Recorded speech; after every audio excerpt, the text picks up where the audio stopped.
Well, it was a terrorist plot right here at home. Do you remember the plan to assassinate the Saudi Arabian ambassador to the United States and blow up a restaurant in Washington, D.C. a few years ago? Well, the U.S. government said Iran's Islamic Revolutionary Guard Corps was behind it. And now there are new details, a report saying the Corps is training more terrorists at camps in Iran. And as a result, there are new calls for the Trump administration to designate the Guards itself as a foreign terrorist organization.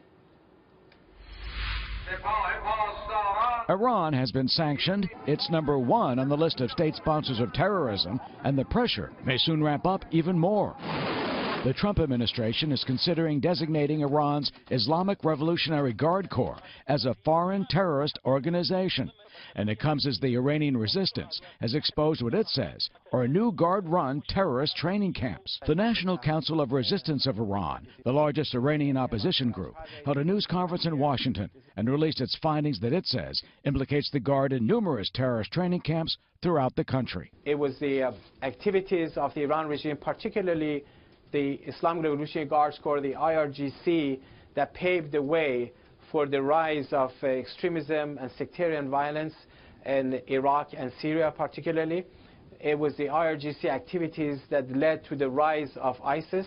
The group claims the Guard runs those camps for foreign fighters and that they are being taught terrorist tactics from urban warfare to missile training.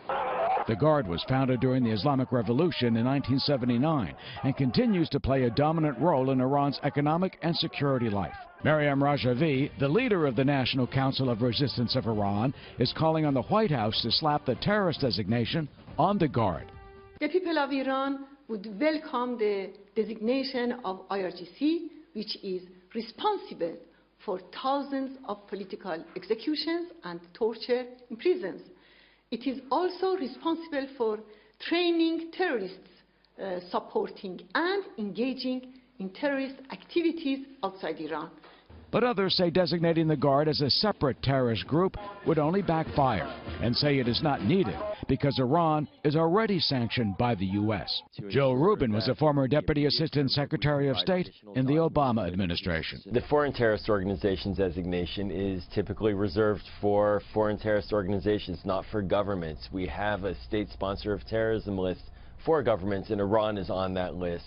It really does fit the bill. But Mrs. Rajavi says stronger steps are needed in the hopes that Tehran will change. We want the American people to know that this regime does not represent the Iranian people, and the people of Iran reject this dictatorship.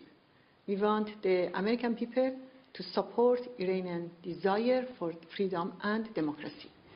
Well, the report's sponsor, the National Council of Resistance of Iran, says it has handed over the findings of its report to the administration. But so far, there's no word, though, on when or if the White House will make a decision on the terrorist designation.